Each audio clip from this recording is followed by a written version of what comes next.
Especially as we look at this, I want us to also take a look at attachment theory and religious conversion, largely due to the pioneering work of Per Gransvik, who is a professor of psychology at University of Stockholm or Stockholm University.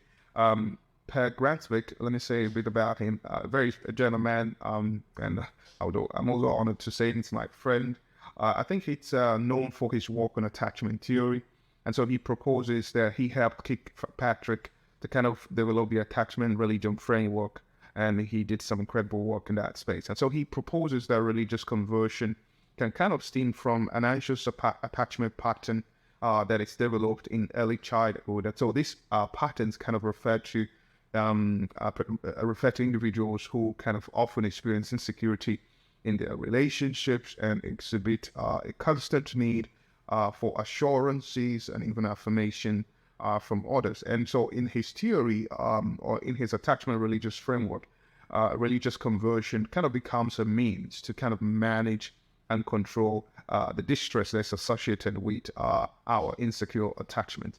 And so you find Grazovic he argues that religion can provide an attachment figure that kind of offers a stable source of comfort and security, which helps to alleviate the distress that might be caused by anxious attachment. Now, and so in this way, you find that the divine or religious entity would take on a role of a reliable attachment figure, someone that provides a sense of security, a safe haven, someone that becomes a secure base. He provides reassurance, and also he provides unconditional acceptance.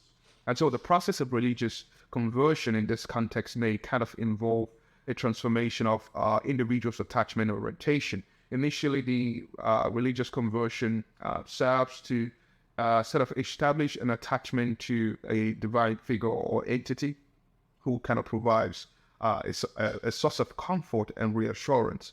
But as the individual establishes or sees the attachment figure as a secure base, there's a shift that can help them to manage. This shift can sort of help them to manage distress, manage feelings of anxiety and insecurity that is kind of linked to their anxious attachment pattern.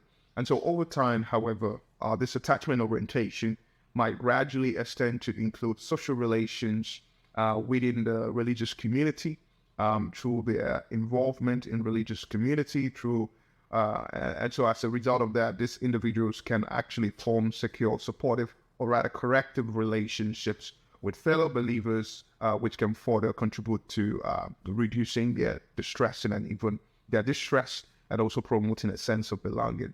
And this is referred to, there's two models or hypotheses that is used for discussing this. One is the compensation hypothesis, where the argument here is that people turn to God or convert to a particular faith because they are compensating for the negative experience or the unavailable attachment figure they have.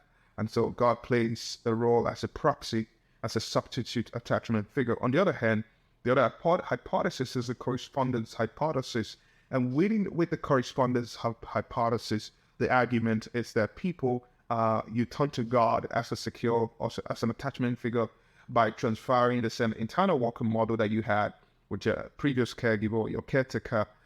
So you transfer that. So if you have an insecure attachment relationship with a previous caregiver or attachment figure, you will have similar pattern of style of relationship with God.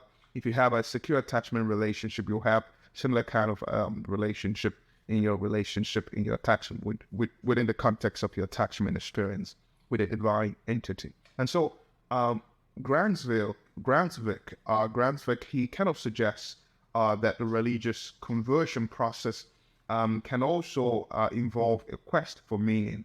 And so as individuals kind of engage with religious teachings and practices, they may begin to sort of find answers to existential questions, which kind of make sense they try to also make sense of their life experiences, and also they start to perceive a greater sense of purpose and coherence in their life due to the security of the attachment need provided by the divine entity. And so this quest for meaning can further sort of reinforce their religious conversion, leading to a deepening of their faith commitment and even a more integrative religious identity. So first, it starts as an exploratory experience, and over time can be entrenched as part of the individual's identity.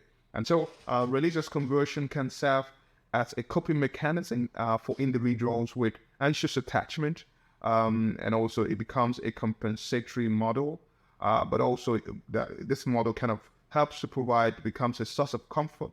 It provides a sense of belonging within a supportive community, and also can become a pathway towards finding greater meaning in life.